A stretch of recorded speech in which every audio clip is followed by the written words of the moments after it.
Olá pessoal, tudo bem? Sejam bem-vindos a mais uma aula. Hoje a gente vai dar continuidade à disciplina de sistemas operacionais. A gente vai falar em específico sobre os semáforos. Então, o que é um semáforo, né? O semáforo é uma estrutura de dados que armazena um valor inteiro e duas operações da UAP. Antes de a gente começar nisso, é bom vocês lembrarem que os semáforos estão inseridos naquele contexto da exclusão mútua, né? Onde é necessário você garantir que dois ou mais processos ou threads não acessem o mesmo recurso de forma simultânea, porque isso pode causar inconsistências, né, acesso indevido e etc. Então, os semáforos é uma dessas estratégias para você tentar garantir a exclusão mútua ao utilizar recursos compartilhados. Então, o semáforo é uma estrutura de dados que armazena um valor inteiro, né, e duas operações down e up. O semáforo ele é usado para gerenciar o controle de acesso a um determinado recurso, né, para tentar garantir a exclusão mútua. E além de marcar se o recurso está disponível ou ocupado, ele também indica quantos recursos estão disponíveis. Daí, esse inteiro aqui, esse inteiro, ele vai marcar quantos recursos estão disponíveis, né, ou quantos espaços daquele recurso estão disponíveis, ou se o recurso é único, ele vai marcar se o recurso está disponível ou não, né, se tem um disponível, né, ou se tem 0 disponíveis.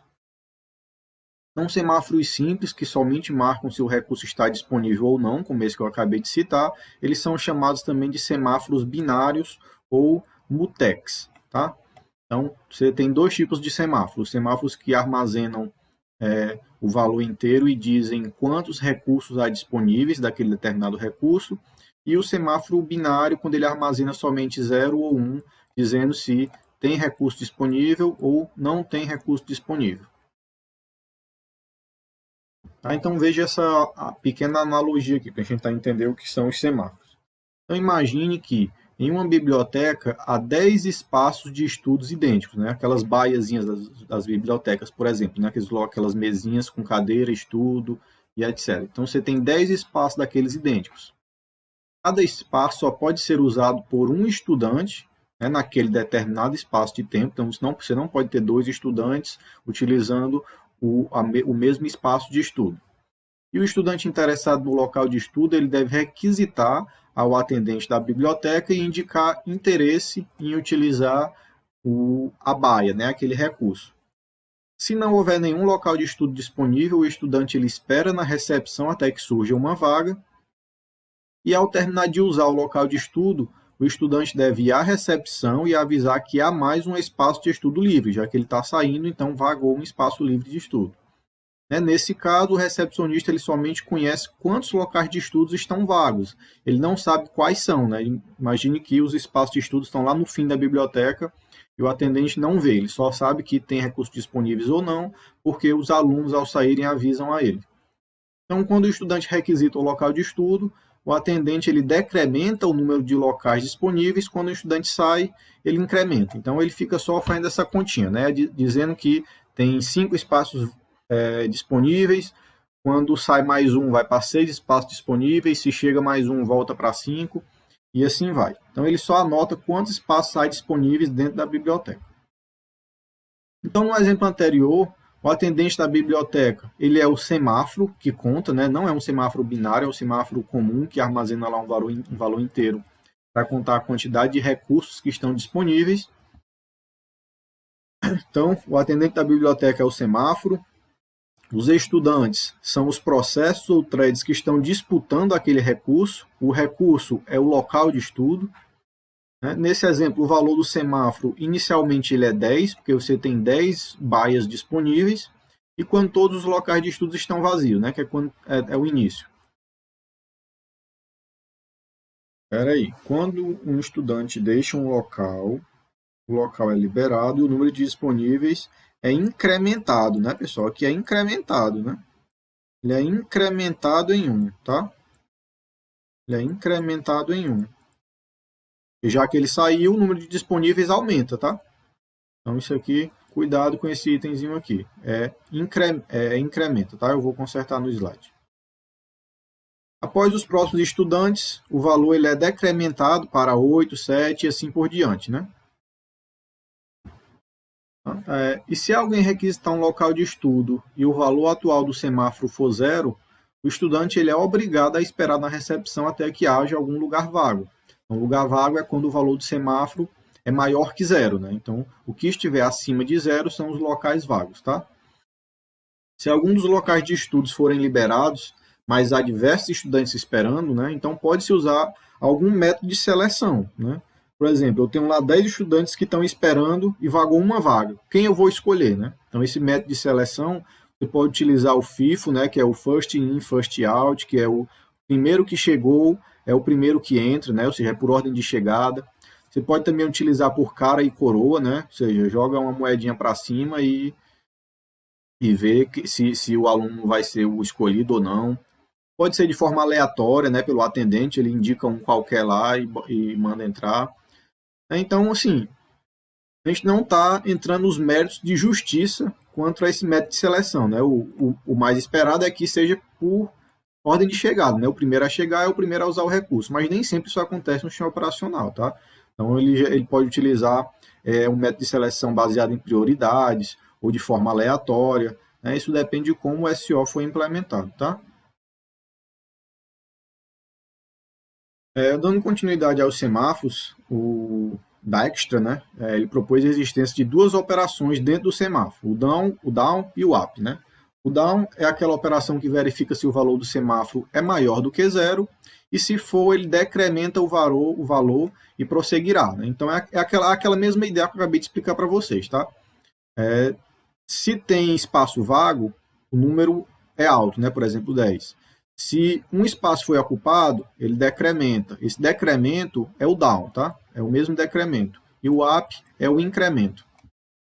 Então, ainda no down, né, se o valor for zero, ou seja, não tem recurso disponível, o processo ele será posto para dormir sem terminar a operação down. Esse posto para dormir seria o aguardar na recepção da nossa analogia, tá? E já no up, né, ele incrementa o valor do semáforo.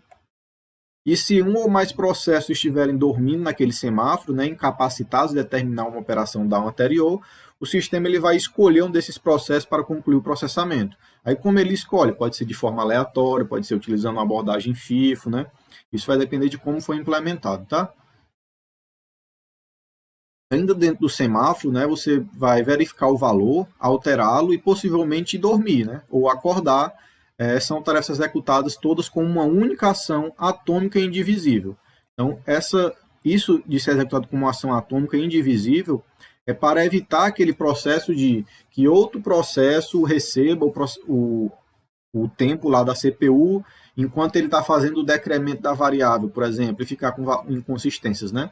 Então tem que ser garantido que é feito de uma forma atômica, né? Ou você executa todas as ações necessárias que estão alterando o semáforo de uma vez, de forma sequencial e correta, ou você não altera nenhuma, né? Então essa atomicidade ela é essencial para amenizar os problemas de sincronização e evitar condições de corrida, né? Que são aqueles problemas que são alcançados quando você compartilha algum recurso de forma simultânea com outros processos, né? A região crítica, digamos assim. Então, usando os semáforos, você garante, né, que, uma vez iniciada uma operação de semáforo, nenhum outro processo pode ter acesso ao semáforo até que a operação tenha sido terminada ou bloqueada. Tá? Isso aqui remete à atomicidade.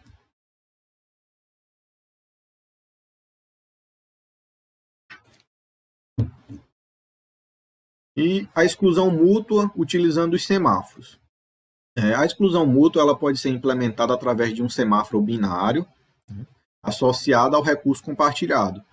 Por que semáforo binário? Porque na exclusão mútua a gente só tem um único recurso que está sendo mapeado e aquele recurso ele está disponível ou ele não está disponível, tá? Ou ele é 0 ou é 1, certo?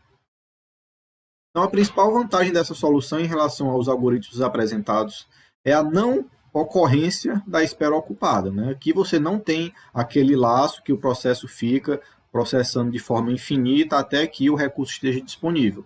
Ao invés de ter a espera ocupada, ele é posto para dormir, né? E esse posto para dormir, ele não consome recursos da CPU ou memória, tá? Que é o thread.sleep lá do Java. Então, as instruções down e up, elas funcionam como protocolos de entrada e saída, né, respectivamente, para que um processo possa entrar e sair de sua região crítica. Então, o semáforo ele fica associado a um recurso compartilhado, indicando quando o recurso está sendo acessado por um dos processos concorrentes.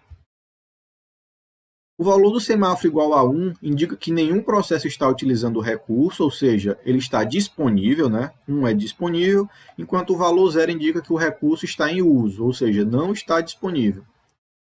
Então, sempre que deseja entrar em uma região crítica, um processo ele executa uma instrução down, né?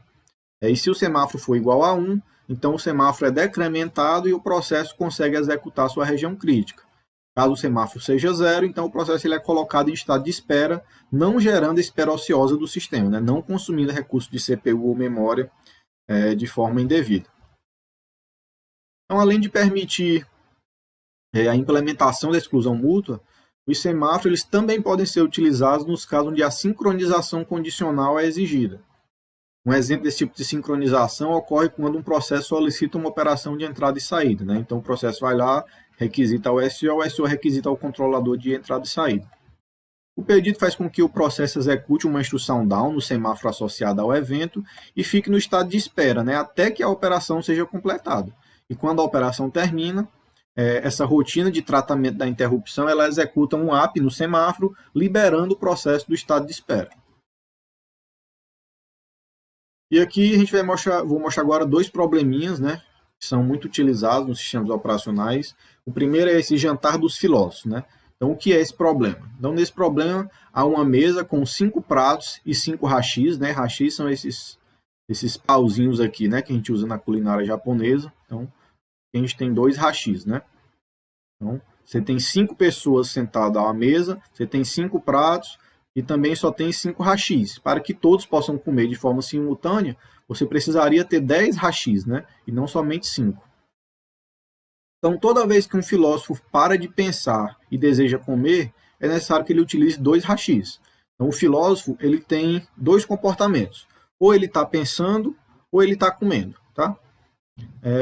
Se ele está pensando, ele não está comendo. E se ele está comendo, ele não está pensando. E para ele comer, ele precisa ter de posse 2 hashis. Tá? Posicionados à sua direita e um à sua esquerda. Então, aqui no prato ele teria que ter um hashi aqui e um hashi aqui, para poder esse filósofo poder se alimentar desse prato. Aí depois ele devolveria os hashis à mesa e outro filósofo poderia pegar esse hashi para se alimentar e ficar alternando para que todos comam. Então, veja que é um problema que você tem uma quantidade limitada de recursos, né? Ou seja, os hashis são uma quantidade limitada de recursos, e você tem que gerenciá-los para que todos os filósofos, né, ou todos os processos utilizem o recurso e possam todos ficarem satisfeitos. Tá? E também tem o problema do barbeiro, né? Ele é bem similar ao do jantar dos filósofos. Nesse problema, você tem um barbeiro que ele vai receber clientes para cortar o cabelo. Né? Então, na barbearia, há uma cadeira de barbeiro e apenas 5 cadeiras de clientes, né, para os clientes esperarem a vez dele. Então, o cliente senta aqui, ele vai ser atendido e mais 5 cadeiras de espera. Quando um cliente chega, caso o barbeiro esteja trabalhando, ele senta se houver uma cadeira vazia, ou ele vai embora se todas as cadeiras estiverem ocupadas. Né? No caso de o barbeiro não ter nenhum cliente para atender, o barbeiro senta na cadeira e dorme até que um novo cliente apareça. Então, novamente, a gente tem que ter a gerência dos recursos, né, as cadeiras, para que o barbeiro e os clientes possam trabalhar, funcionar de forma adequada. Tá? Essa é outra analogia ao uso dos processos e recursos. A gente vai ver mais na frente em detalhes, tá? Esses dois problemas, a gente vai trabalhar com a implementação deles também. Tá? Então, é só para dar uma pincelada geral hoje. Nas próximas aulas, a gente vai detalhar um pouco mais esses problemas. Bem, pessoal, e com isso a gente encerra. Essa aula falou sobre semáforos e a gente vai na próxima continuar ainda essas sessões falando de mutex e outras coisas, tá? Então, obrigado e até a próxima, pessoal. Valeu!